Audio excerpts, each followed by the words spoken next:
Hello students. Insurance law की last class में हम इंश्योरेंस लॉ के स्कोप के बारे में बात करके आए हैं। इंश्योरेंस लॉ का मरीन इंश्योरेंस का जो मीनिंग है वो हम डिस्कस कर चुके हैं इस बारे में। इसके अलावा मरीन इंश्योरेंस के स्कोप के बारे में भी हम पढ़कर आ चुके हैं। आज की क्लास में हम बात करेंगे मरीन इंश्योरेंस के बेसिक एलिमेंट्स के बारे में। बेसिक एलिमेंट्स मीन्स उसके मूलभूत तत्व, उसमें क्या क्या आवश्यक तत्व होते हैं। आप इससे मरीन इंश्योरेंस ना कहकर अगर मरीन इंश्योरेंस कॉन्ट्रैक्ट कह ले तो ज़्यादा बेहतर होगा। सामुद्रिक बीमा अनुबंध, ठीक है, क्योंकि हम भाई सामुद्रिक बीमा क्या होता है, अनुबंध ही तो होता है इंश्योरेंस कंपनी और इंश्योर्ड के बीच में। और उस अनुबंध से दोनों की आपस की जो राइट्स एंड ड्यूटीज़ है, रेसिप्रोकल राइट्स एंड ड्यूटीज़ है, वो राइज होती है। ठीक है, तो आइए स्टार्ट करते हैं। हम बात करते हैं मरीन इंश्योरेंस कॉन्ट्रैक्ट में क्या क्या बेसिक एलिमेंट्स होने चाहिए। First of all we discuss about elements of a valid contract. देखिए, जैसा कि आप सब लोगों को पता है वैलिड कॉन्ट्रैक्ट में क्या क्या एसेंशियल फीचर्स होते हैं, like two parties, acceptance, proposal, ये होते हैं ना। फ्री कंसिडरेशन होता है, लॉफुल ऑब्जेक्ट होता है, लॉफुल कंसिडरेशन होता है, लीगल फॉर्मेलिटीज़ होती हैं। ये सारी चीज़ें हम देखिए, सभी की सभी चीज़ें जो कि एक वैलिड कॉन्ट्रैक्ट में होती हैं वही सब चीज़ें एक सामुद्रिक बीमा अनुबंध में भी होती हैं, एक मरीन इंश्योरेंस कॉन्ट्रैक्ट में भी होती है। और अगर कोई चीज़ नहीं होती है, अब वो शर्तें जो एक वैलिड कॉन्ट्रैक्ट में है लेकिन एक मरीन इंश्योरेंस कॉन्ट्रैक्ट में नहीं है, तो that means this contract will be valid, वो वैलिड विल बी वॉइड, वो वॉइड हो जाएगा, वो शून्य हो जाएगा। ऐसा सामुद्रिक बीमा अनुबंध जिसमें कि वैलिड कॉन्ट्रैक्ट जैसी शर्तें नहीं हैं वो क्या हो जाएगा, व्यर्थ व शून्य हो जाएगा। समझ में आई बात? यानी कि उसमें भी पक्षकार होंगे, दो पक्षकार होंगे, कौन? बीमाकर्ता और एक बीमित होंगे। उसमें भी प्रपोजल होगा, किसकी तरफ से किया जाता है बताएं जरा? इंश्योर्ड की तरफ से किया जाता है। स्वीकार कौन करता है? इंश्योरेंस कंपनी स्वीकार करती है। अनुबंध करने की क्षमता, फ्री कंसेंट होनी चाहिए, कंसिडरेशन होना चाहिए, जो किसके रूप में होता है कंसिडरेशन? यहाँ पर प्रीमियम के रूप में, आपको पता है, ठीक है ना। लॉफुल ऑब्जेक्ट होता है इंश्योरेंस करने का, तो करने या करवाने का। तो इस तरह से जो सारी फॉर्मेलिटीज़, जो सारे लीगल नेसेसरी जो एलिमेंट्स है वैलिड कॉन्ट्रैक्ट में जो थे वो यहाँ पर मरीन इंश्योरेंस में भी शामिल होते हैं। फर्स्ट तो ये आपको ध्यान रखना है। यहाँ पर ये ऊपर जो है आपके हेडिंग में elements of a valid contract, इसमें कॉन्ट्रैक्ट की स्पेलिंग में से आर मिसिंग है, आप इसको ठीक कर लीजिएगा। ये मैं मिस प्रिंट हो गया यहाँ पर ना, TRACAT, CONTRACAT, ठीक है, ठीक है। फिर हम बात करेंगे सेकेंड एलिमेंट की, यानी कि बीमा योग्य हित के बारे में। इंश्योरेबल इंटरेस्ट, इंश्योरेबल इंटरेस्ट के रिगार्डिंग हम प्रिंसिपल भी मैं आपको पढ़ा चुकी हूँ जब हमने प्रिंसिपल्स ऑफ इंश्योरेंस लॉ पढ़ा था। आप सब लोगों को पता है कि इंश्योरेबल इंटरेस्ट किसे कहते हैं, ठीक है। फिर भी आप एक बार शॉर्ट में मैं आपको समझा देती हूँ कि इंश्योरेबल इंटरेस्ट या बीमा योग्य हित का मतलब हुआ कि बीमा की जो विषय वस्तु है, वो वस्तु जिसका हमने बीमा करा रखा है, उसमें हमारा वेस्टेड इंटरेस्ट, उसमें हमारा निहित हित, ये बीमा योग्य हित है। कहने का मतलब है वो विषय वस्तु जिसका हमने बीमा करवाया है, अगर उसको कोई नुकसान होता है तो हमें भी नुकसान होगा, और अगर उसको उसमें कोई लाभ होता है तो हमें लाभ होगा। तो कहने का मतलब क्या होगा कि हमारा हित उसके साथ में जुड़ा हुआ है, और यही हित जो है वो इंश्योरेंस के दृष्टि से क्या कहलाता है? Insurable interest. Clear about it? तो यहाँ पर बीमा योग्य हित की अगर हम बात करते हैं तो यह बहुत इंपॉर्टेंट हो जाता है, क्या कि समुद्रिक बीमा के संबंध में हम बात करें इसकी, तो बीमा योग्य हित न होने पर समुद्री बीमा अनुबंध शून्य हो जाता है। यहाँ पर भी ये बहुत इंपॉर्टेंट रोल रखता है, जैसे हमने जीवन बीमा में पढ़ा और हमने अग्नि बीमा में भी पढ़ा, ठीक है ना। उसी तरह यहाँ पर भी मरीन इंश्योरेंस में भी इंश्योरेबल इंटरेस्ट का काफ़ी इंपॉर्टेंट रोल है। बीमा योग्य हित तब मौजूद रहता है जब बीमा कराने वाले का बीमित विषय वस्तु से ऐसा संबंध हो कि उसकी सुरक्षा से वह लाभान्वित हो और उसकी हानि से उसे हानि हो। देखिए, इसे एक एग्जाम्पल के थ्रू मैं आपको समझाती हूँ, ठीक है। एक एग्जाम्पल लेते हैं। मान लीजिए आपके नेबर की कार, आपके नेबर की कार उसके घर में खड़ी है। अब मुझे ये बताएं, क्या कभी ये विचार आ सकता है आपको कि क्यों ना आप अपने नेबर की कार का बीमा करवा लें? क्या आप करवाएंगे, या आप आपकी गाड़ी का बीमा करवाएंगे? आप किसका बीमा करवाएंगे, नेबर की गाड़ी का या खुद की गाड़ी का? खुद की गाड़ी का करवाएंगे ना, नेबर की गाड़ी का क्यों नहीं करवाएंगे? क्योंकि नेबर की गाड़ी में तो भैया आपका कोई इंश्योरेबल इंटरेस्ट है ही नहीं। समझ में आई ना बात? उसमें तो आपको कोई जुड़ा हुआ ही नहीं है। तो कहने का मतलब है वस्तु आपकी खुद की स्वयं की होनी चाहिए और आपका हित उस पर जुड़ा हुआ हो। हित से यहाँ मतलब है उस वस्तु को लाभ हो तो आपको भी लाभ हो, उस वस्तु को हानि हो तो आपको भी हानि हो। क्लियर? तो समुद्री बीमा में बीमा योग्य हित भी इतना ही महत्वपूर्ण है। थर्ड हम बात करते हैं गुड फेथ की। अटमोस्ट गुड फेथ मतलब कंप्लीटली पूर्ण सद्विश्वास। ये भी हमने प्रिंसिपल देख रखा है, प्रिंसिपल में भी ये बेसिक जो एलिमेंट है प्रिंसिपल के रूप में भी शामिल है इंश्योरेंस कॉन्ट्रैक्ट में। देखा था ना हमने principle of utmost good faith. Insurance company और इंश्योर्ड का दोनों का आपस में एक दूसरे पर पूर्ण सद्विश्वास। अगर एक कोई भी दोनों में से, चाहे वो इंश्योरेंस कंपनी हो चाहे वो इंश्योर्ड हो, दोनों में से कोई भी अगर परम सद्विश्वास का आचरण नहीं करते हैं, यानी कि अपना उस गुड फेथ को का ब्रीच कर देते हैं, तो दूसरा पक्षकार अनुबंध से बाध्य नहीं होता, वो उसको शून्य घोषित कर सकता है कॉन्ट्रैक्ट को। समझ में आई बात? तो दोनों पक्षकारों को कैसा होना चाहिए, हर बात स्पष्ट कर देनी चाहिए। इंश्योरेंस कंपनी को भी अपनी शर्तें सारी स्पष्ट रूप से लिखनी चाहिए, दिखे समझे समझ में आने योग्य होनी चाहिए भाषा में।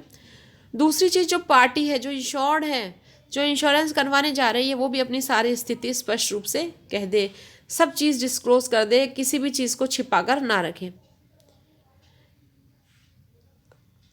और अगर मान लीजिए बाद में कभी अगर ये छल कपट या जो ये इस तरीके का फ्रॉड अगर प्रकट हो जाता है कि आपने मिस रिप्रेजेंटेशन किया, आपने फ्रॉड किया, ठीक है, तो वहाँ पर जो है जो पीड़ित पक्षकार है, जो इंजर्ड पार्टी है, वो अनुबंध को पूरा करने के लिए बाध्य नहीं होगी, वो रद्द करवा सकती है, ये उसका अधिकार है। क्लियर? फोर्थ हम बात करते हैं वारंटीज़ के बारे में, आश्वासन, जो बहुत इंपॉर्टेंट टॉपिक है आश्वासन के बारे में।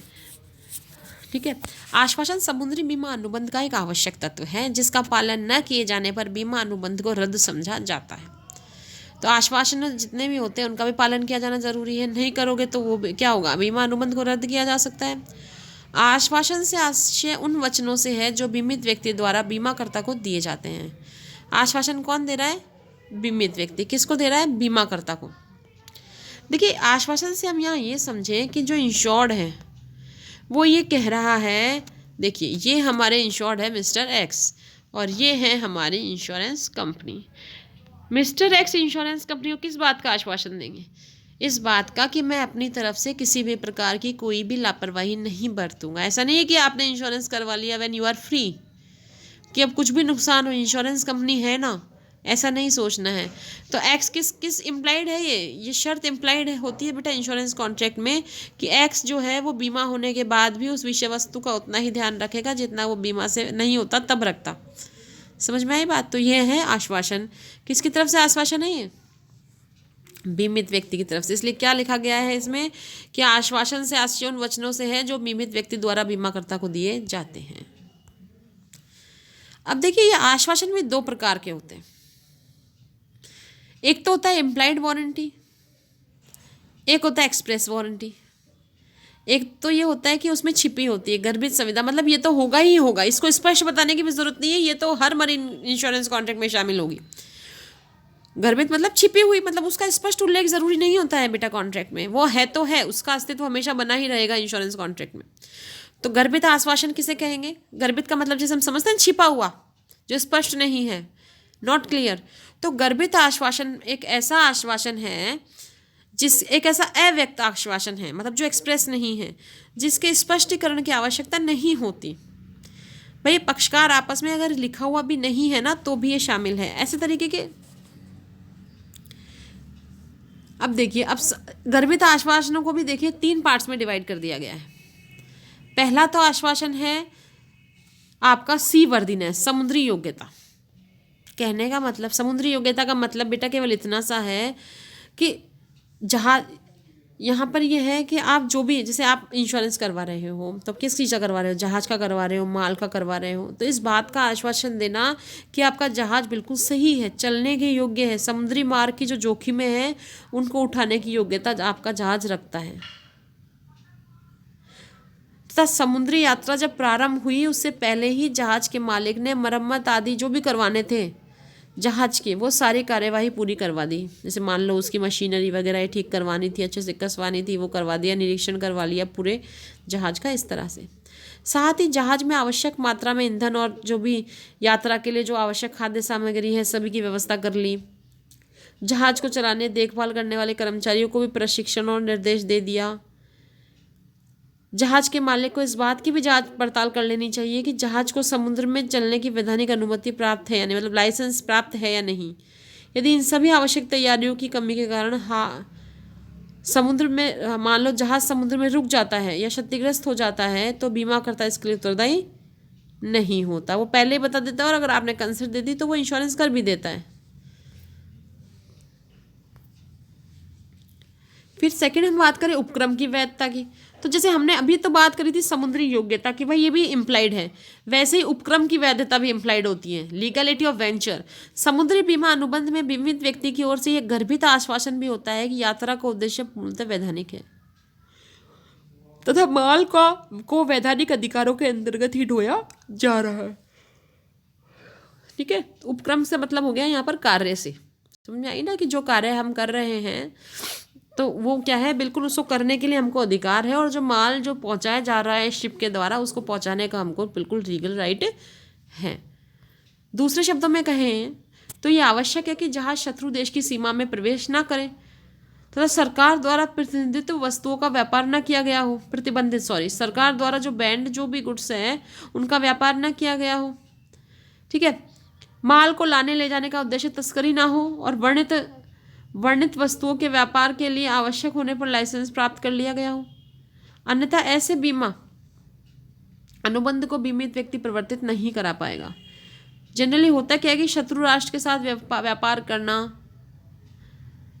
ठीक है, दूसरे देशों गुप्त रूप से निषिद्ध माल भेजना, चुंगी या टैक्स नहीं चुकाना, प्रशुल्क विनियमों का उल्लंघन करना, समुद्री यात्रा जारी रखना इत्यादि गैर कानूनी उपक्रम के उदाहरण हैं। तो ये सारे काम जितने भी हैं वो किस में आएंगे, अनऑथोराइज्ड एक्टिविटीज में शामिल होंगे।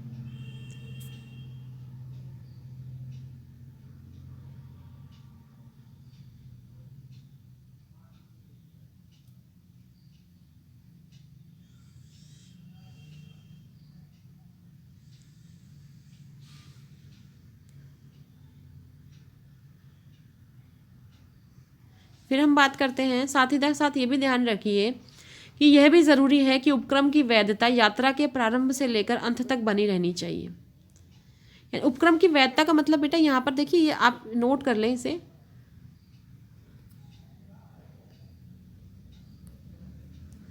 उपक्रम की वैधता का मतलब हो गया कि आपकी जो एक्टिविटीज़ है, आपका जो एक्ट है, मतलब जो कार्य आप समुद्री यात्रा के दौरान कर रहे हैं वो क्या है, लीगल है। मतलब जो भी आप माल को ढो रहे हो, यात्रा कर रहे हो, यहाँ से एक पोर्ट से दूसरे पोर्ट पर लेकर जा रहे हो, वो किस में आना है, वो सारा लॉफुल एक्टिविटी है। तो यहाँ पर वो आपकी एक्टिविटी से मतलब, ठीक है ना, प्रारंभ से लेकर अंत तक वो आपकी एक्टिविटी वैलिड ही होनी चाहिए। बीमित व्यक्ति की जानकारी के बिना यदि जहाज का कप्तान या जो क्रू मेंबर्स है कोई गैर कानूनी काम करते हैं तो इससे वैधता संबंधी आश्वासन भंग हुआ नहीं माना जाता। मतलब जब तक अगर मान लीजिए इंश्योर्ड को जानकारी ही नहीं है कि जहाज के कैप्टन ने या क्रू मेंबर्स ने कोई अनऑथोराइज्ड एक्ट किया है या इलीगल एक्ट किया है तो इसके लिए वहाँ पर वो लायबल नहीं होगा और वैधता संबंधी जो आश्वासन भंग हुआ नहीं माना जाएगा। यहाँ पर वारंटी ब्रीच हुई नहीं मानी जाती है। फिर थर्ड आता है इसमें पथानुकूलता या मार्ग से विचलित ना होना, नॉन डिवाइएशन। मतलब ये शर्त शामिल होती है कि जहाज मार्ग से विचलित नहीं होगा।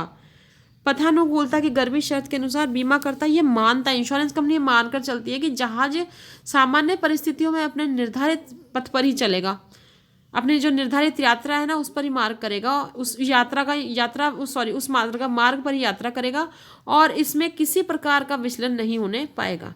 कहने का मतलब है बीमा कंपनी जो है ये सदविश्वास करके चलती है, मान कर चलती है कि जहाज जो मार्ग बताया गया है पॉलिसी में उसी मार्ग से उभर जाएगा सामान्य परिस्थितियों में। अब सामुद्रिक बीमा अधिनियम के अनुसार जब कोई जहाज किसी गैर कानूनी कारण से अपने निर्धारित मार्ग से विचलित हो गया, मान लीजिएगा अनलॉफुल एक्ट करना है, जैसे फॉर एग्जांपल बीच में कहीं माल उतार के आना है, उसको चुपचाप चोरी करनी है मान लीजिए, तो इसे मार्ग विचलन करना पड़ेगा। तो इसे मार्ग क्या कहेंगे, इसे मार्ग डिवाइएशन कहा जाता है, मार्ग विचलन कहा जाता है। जहाज को अपने गंतव्य स्थल की ओर तय मार्ग से ही यात्रा करनी चाहिए, किंतु यदि ऐसा वैध कारण के बिना विचलन होता है तो बीमाकर्ता क्षतिपूर्ति के अपने दायित्व से मुक्त हो जाता है। ठीक है, फिर हम बात करते हैं इस अधिनियम के अनुसार विचलन निम्नलिखित परिस्थितियों में होता है। अब देखिए कैसे कैसे विचलन होता है, कैसे कैसे डिवाइएशन हो सकते हैं। फॉर एग्जाम्पल जैसे जब बीमा पत्र में यात्रा का मार्ग निर्धारित कर दिया हो और उस निर्धारित मार्ग का अनुसरण न किया जाए, ठीक है ना, तो और या फिर जब बीमा पत्र में यात्रा के मार्ग का उल्लेख नहीं हो किंतु जनरली प्रचलित मार्ग का अनुसरण न किया जाए, या तो मार्ग बता दिया जाए पॉलिसी में कि इस मार्ग से जाएंगे और फिर उस मार्ग से नहीं जाए, या फिर जनरली कॉमनली जो उस मार्ग से जाते हैं वो उस मार्ग से नहीं गए हों, और स्पेशल मार्ग जाने के बारे में भी नहीं बताया कि हम इस तरह से जाएंगे, इतने बजे जाएंगे, ठीक है, या इस मार्ग से होते हुए जाएंगे। किंतु निम्नलिखित दशाओं में विचलन क्षम्य होता है। देखिए कुछ ऐसी कंडीशन भी है, कुछ एक्सेप्शनल कंडीशंस भी दे रखी है जहां पर जो ये एक्सेप्शन है बेटा आपके, ये एक्सेप्शनल कंडीशंस है जहां पर मार्ग से विचलन हुआ नहीं माना जाएगा। जैसे जब मार्ग विचलन का अधिकार प्राप्त हुआ आपको, जब जहाज असाधारण परिस्थितियों में तूफान आ गया हो तो ऑब्वियस सी बात है कि कैप्टन को अपना रास्ता बदलना ही पड़ेगा।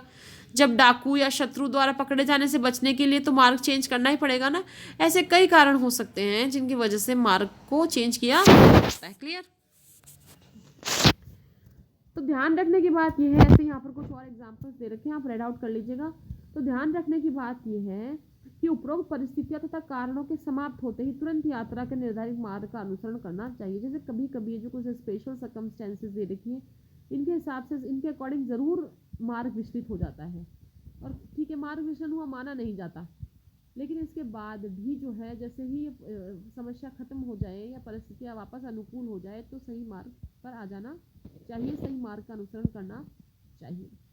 ऐसा करने में अगर आपने मान लीजिए विदाउट रीज़न कोई डिले किया है,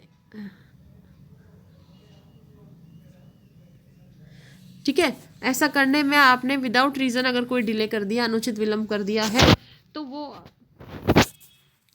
अनुचित विलंब हो गया हो तो वहाँ पर वो विचलन क्षम्य, वो डिवाइएशन जो है वो माफ़ नहीं किया जाएगा और इंश्योरेंस कंपनी अपनी लायबिलिटी से मुक्त हो जाएगी। यदि जहाज द्वारा बिना किसी वैध कारण के मार्ग का विचलन किया जाता है किंतु हानि से पहले ही यदि जहाज अपना मार्ग पुनः ग्रहण कर लेता है तब भी बीमित को कोई सुरक्षा नहीं मिलती है। मान लीजिए वो बिना कारण ही अगर वो कुछ देर के लिए भी विचलित हुआ है तो भी जो बीमा कंपनी है वो लायबल नहीं होगी, क्योंकि विचलन होते ही बीमाकर्ता का दायित्व समाप्त हो जाता है।